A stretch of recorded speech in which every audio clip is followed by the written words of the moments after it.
అన్న నమస్తే అన్న. నమస్తే బ్రదర్. అన్న ప్రస్తుతం కూటమి ప్రభుత్వంలో ఎవరైతే మంత్రులుగా ఉన్నారో వాళ్ళ పరిపాలన గురించి ఈ వైఎస్ఆర్సీపీ సోషల్ మీడియా వాళ్ళు లేకపోతే వైఎస్ఆర్సీపీ కార్యకర్తలు ర్యాంకులు ఇవ్వడం మొదలుపెట్టారు. అయితే అందులో పవన్ కళ్యాణ్ అలాగే నారా లోకేష్ గారు వీళ్ళిద్దరు పరిపాలన అసలు బాగోలేదట. మిగతా వాళ్ళు అక్కడక్కడ వాళ్ళు కొద్ది పర్లా చంద్రబాబు గారి కూడా మన అనవసరం, ముఖ్యమంత్రిగా కూడా అనవసరం అన్నట్టు ర్యాంకులు ఇస్తూ ఉన్నారు. అసలు వీళ్ళ యొక్క మాటల గురించి మీరు ఏమంటారన్నా? ఎందుకు మరి ఇప్పుడు వీళ్ళ ముగ్గురిని తప్పించేసి జగన్మోహన్ రెడ్డి గారు, విజయసాయి రెడ్డి గారు, లేదా రోజానో లేదా ఆయన పెద్దిరెడ్డి రామచంద్రరెడ్డిని వీళ్ళ ముగ్గురిని కూర్చోమనండి వచ్చి. వాళ్ళు చేశారు 5 ఏళ్ళు. ఒకళ్ళేమో చిత్తూరు జిల్లాను దోచుకున్నారు, ఒకళ్ళేమో వైజాగ్ని దోచుకున్నారు, ఇంకొకళ్ళేమో రాష్ట్రాన్ని మొత్తం దోచేసుకున్నారు. వీళ్ళు ర్యాంకులు ఇస్తున్నారు. పవన్ కళ్యాణ్ గారికి, నారా లోకేష్ గారికి, చంద్రబాబు నాయుడు గారికి వీళ్ళు ర్యాంకులు ఇచ్చేది. గత 5 ఏళ్లలో ఏ శాఖ మంత్రి అయినా వాళ్ళ శాఖ గురించి ఏ రోజైనా ప్రెస్ మీట్ పెట్టాడా? అసలు వాళ్ళ శాఖ గురించి ఆ మంత్రులు ప్రెస్ మీట్ పెట్టి ఆ శాఖలో ఏం జరుగుతున్నాయి, ఏం జరగబోతున్నాయి, ఏం చేయబోతున్నామని ప్రజలకు ఏ రోజైనా మీడియా ముఖంగా వచ్చి ఏ రోజైనా చెప్పారండి? ఏ శాఖలో అయినా ఏదన్నా సమస్య వచ్చినా లేదా ఆ శాఖ గురించి ఎవరన్నా మాట్లాడాలి అన్నా సకల శాఖ మంత్రి సజ్జల రామకృష్ణారెడ్డి వచ్చి మీడియా ముందుకు వచ్చి ఆ శాఖలో ఇది, ఈ శాఖలో అది, మేము అది చేస్తున్నాం, ఇది చేస్తున్నాం అని చెప్పి బొల్లు కబుర్లన్నీ బొంకేవాడు సజ్జల రామకృష్ణారెడ్డి. ఈరోజు వీళ్ళు మంత్రులకు ర్యాంకులు ఇస్తున్నారు. ఈరోజు నారా లోకేష్ గారి గురించి మొట్టమొదటిగా మనం మాట్లాడుకోవాల్సి వస్తే ఆయన మంత్రి అయిన తర్వాత లేదా ఆయన ఎమ్మెల్యేగా గెలిచిన తర్వాత తన నియోజకవర్గంలో ఎంత గొప్ప సేవలు చేస్తూ ఉన్నాడు, అలాగే రాష్ట్రానికి ఉపయోగపడే విధంగా ఎంత అద్భుతంగా ఆయన పారదర్శకంగా వ్యవహరిస్తున్నాడు అనేది కళ్ళకు కట్టినట్టుగా అనిపిస్తూ ఉంది.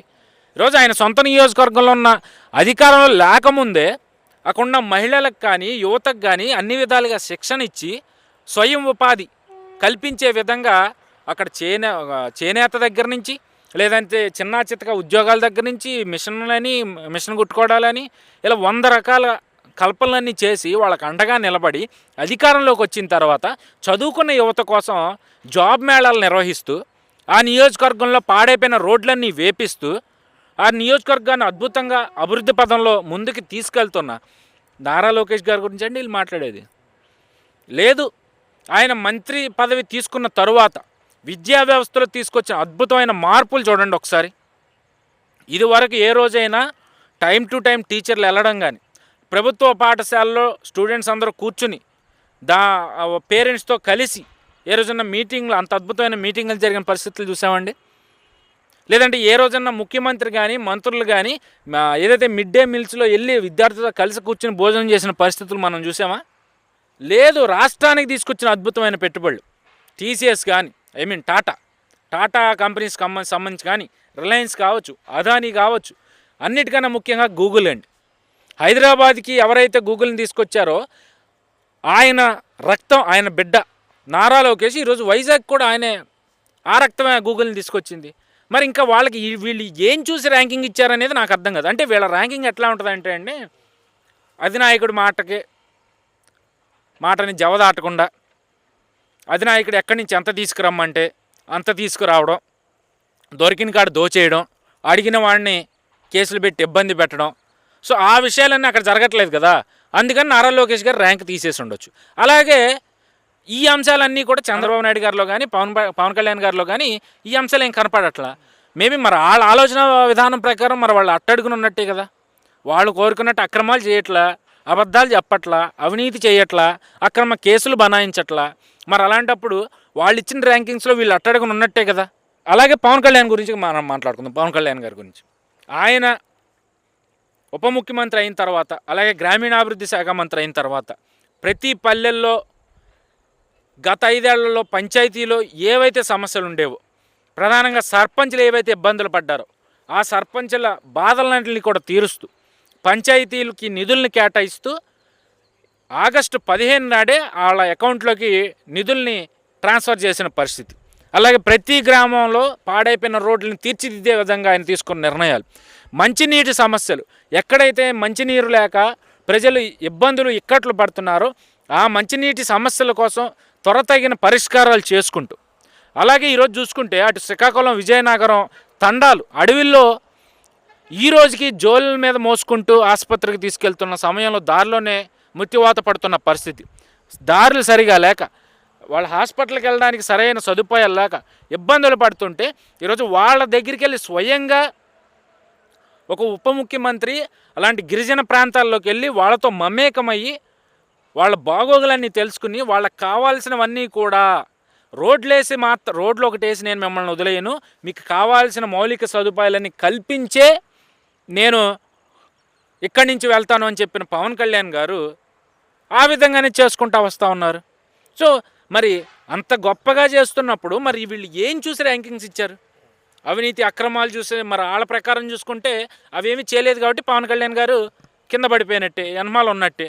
ఇక చంద్రబాబు నాయుడు గారి గురించి అంటే వీళ్ళు చంద్రబాబు నాయుడు గారు ముఖ్యమంత్రి అయిన తర్వాత వీళ్ళు ఏం పరిశీలించారు? చంద్రబాబు నాయుడు గారిలో సూపర్ 6 పథకాల్లో పింఛన్ పెంచడం, అలాగే దీపం పథకం ఇవ్వడం, అమరావతి ప్రాంతాన్ని అభివృద్ధి పథంలో ముందుకు సాగించడం, రాష్ట్రానికి పెట్టుబడులు తీసుకురావడానికి తన వంతు కృషి చేయడం, అటు విద్యా ఐటీ శాఖ మంత్రితో కలుపుకుని ఇద్దరు కలిసి సమన్వయంతో రాష్ట్రానికి పెట్టుబడులు తీసుకురావడం, అదేవిధంగా ఈరోజు రాష్ట్రంలో ఉన్న ఇబ్బందులన్నీ ఒక్కొక్కటిగా తీర్చుకుంటూ సంక్రాంతి నాటికి పల్లెల్లో రోడ్లన్నీ కూడా పూర్తి స్థాయిలో కంప్లీట్ అవ్వాలి. సంక్రాంతి నాటికి దేశ విదేశాల నుంచి లేదా పక్క రాష్ట్రాల నుంచి మన రాష్ట్రానికి వచ్చే ఎవరైనా సరే మన రోడ్ల గురించి తక్కువ చేసి మాట్లాడకూడదు, ముందు రోడ్లను బాగు చేయండి అనడం. అదేవిధంగా ప్రతి నెల కలెక్టర్ల సదస్సుని పెట్టడం, ఆ కలెక్టర్ల పరిధిలో ఉన్న అన్ని సమస్యల్ని తెలుసుకోవడం, అవి తీర్చే విధంగా నిర్విరామ కృషి చేయించడం. అదేవిధంగా ఆయన అధికారంలోకి వచ్చిన నెల రోజుల్లోనే వరదలు వచ్చి విజయవాడ ప్రాంతం అంతా కూడా నీట మునిగిపోతే ఆ వరదలోనే ఆ నీటిలోనే బస ఉంటూ అక్కడ ఆ ప్రాంతం అంతా కూడా చక్కదిద్దే వరకు ఆ ప్రాంతంలోనే నివసించి ఆ తర్వాత బయటకు వచ్చిన చంద్రబాబు నాయుడు గారి గురించి ఈయన మాట్లాడుతూ ఉన్నారు. ఈరోజు రాష్ట్రంలో ఏ పేదవాడైతే కడుపు నిండా అన్నం తినడం కోసం ఇబ్బంది పడుతూ ఉన్నాడో ఆ పేదవాడి కడుపు నింపడం కోసం అన్నా క్యాంటీన్ని తీసుకొచ్చిన చంద్రబాబు నాయుడు గారి గురించే వీళ్ళు మాట్లాడుతూ ఉన్నది. వాళ్ళకి ర్యాంకింగ్లు ఇచ్చేది. ఈరోజు నక్కకి నాగలోకానికి ఉన్నంత తేడా ఉందండి, అటు వైఎస్ఆర్సీపీకి కానీ ఇటు కూటమి పార్టీలకు కానీ. ఈరోజు కూటమి పార్టీ నాగలోకం అయితే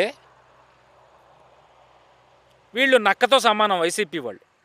సో వీళ్ళ నక్కల మారి జిత్తుల వేషాలన్నీ కూడా ఇంకెక్కడైనా వేసుకోమనండి. వీళ్ళ ఆలోచన విధానంలో ఇటు చంద్రబాబు నాయుడు గారు కానీ పవన్ కళ్యాణ్ గారు కానీ లోకేష్ గారు కానీ అక్రమాలు చేయలేదు కాబట్టి వీళ్ళ ర్యాంకింగ్స్ ప్రకారం వీళ్ళు ఆఖరిని ఇచ్చుండొచ్చు. ఆ ఆఖరిని కూడా ఇవ్వకపోతే బాగోదని ఇచ్చుండొచ్చు. ఎందుకంటే వీళ్ళు ఈ 6 నెలలు అక్రమాలు చేసింది లేదు, అవినీతి చేసింది లేదు, అక్రమంగా ఒకటి మాట అన్నది లేదు, అక్రమంగా ఒకటి మీద కేసు పెట్టింది లేదు.